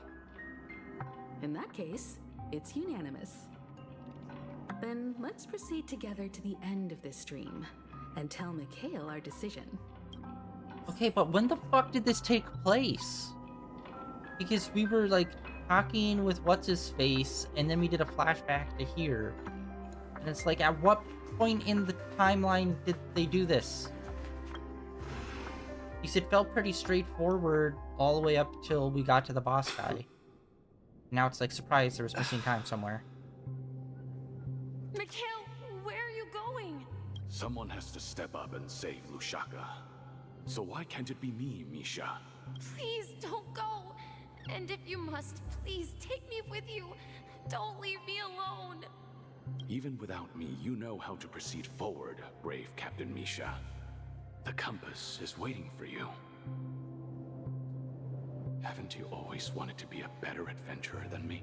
Now go, board that train and start your journey. Where are you going, Mikhail? I'm going to clean the floor in the parlor car. I've promised the conductor. Wait, first tell me, did you fix this watch? Yeah? I know what it looked like before. Its chain was broken, the back case torn, and the marks on the dial all worn out. How did you manage to fix it? Well, it's hard to explain, but I knew it could be fixed. It's the hands, Mr. Amundsen. Its hands were intact and pointing in the right direction, so I knew there would be a way to fix the rest. I see. You'll work with me from now on. Haven't you always wanted to tinker with this train? You're its mechanic now. As for the conductor, I'll do the talking. But I only know how to fix watches. Don't worry. You've got what it takes. I'll teach you what you need to know. Where are you going, legwork? It's time to head to our next stop.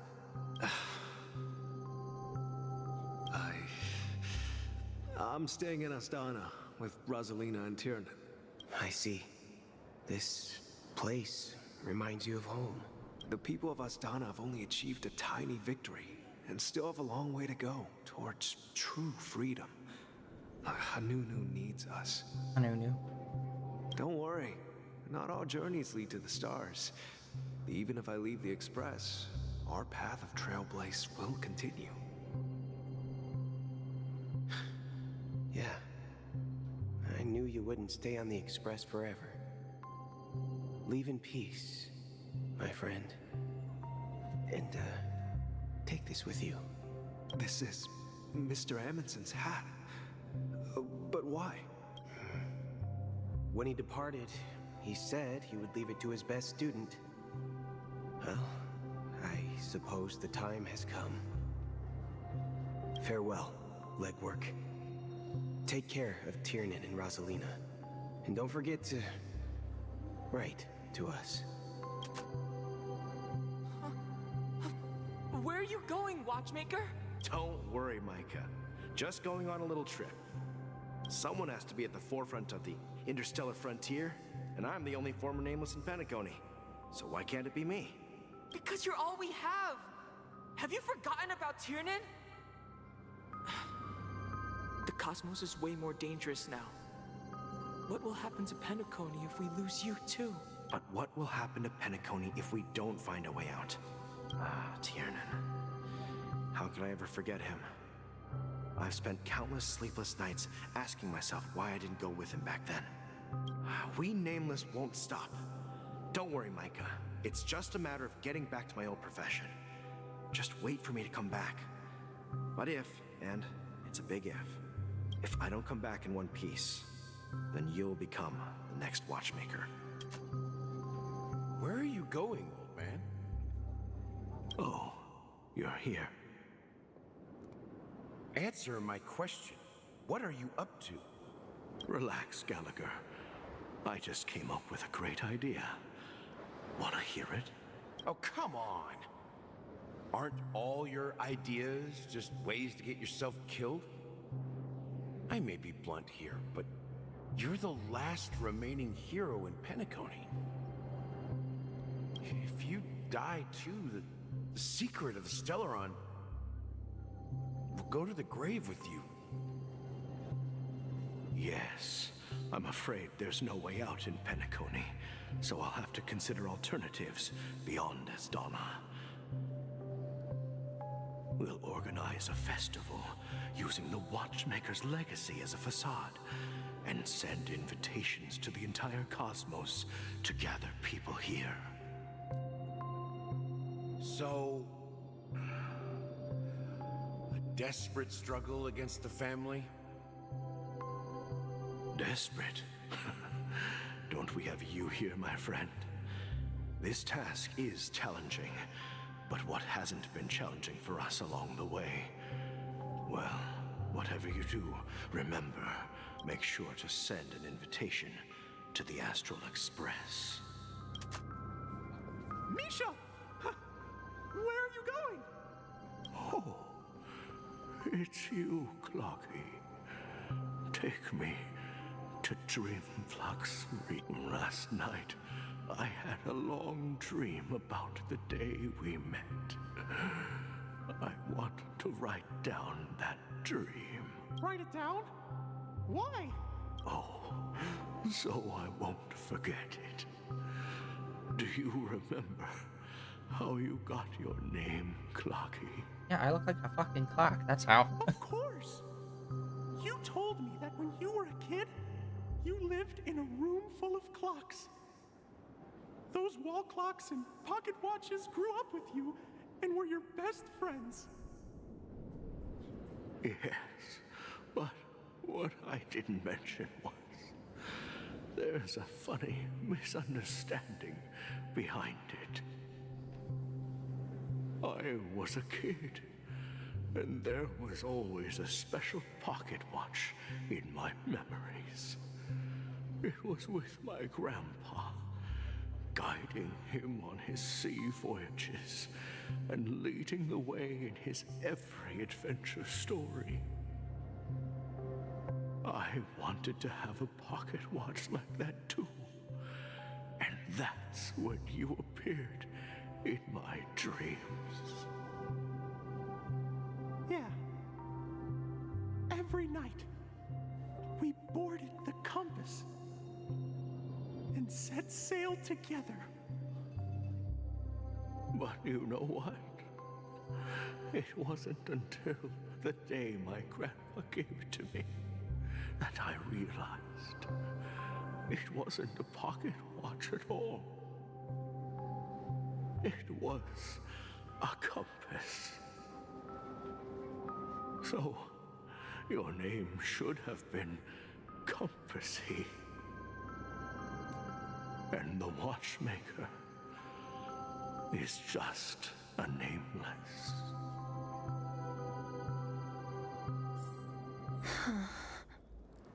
We've arrived at Dreamflux Reef.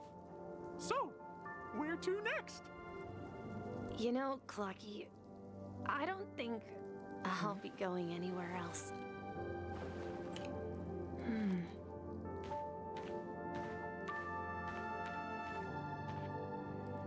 Okay, I'm getting vibes that this might be, like, this is obviously going to be the end coming up soon. So I think I'm going to call it here for right now. We've spent, like, the last hour, maybe hour and a half, doing nothing but cutscene. So...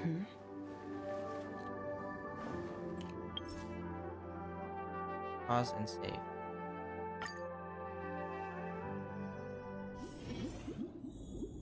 Alright. So yeah, we are going... Oh my god.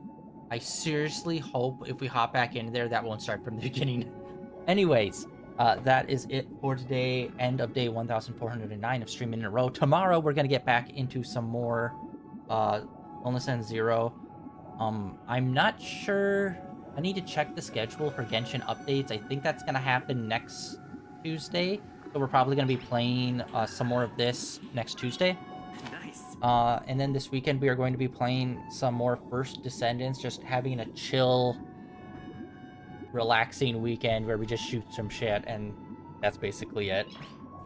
Anyway, like always, links down below for my Twitter, as well as links over my YouTube channel where all my previous streams are uploaded and archived over there.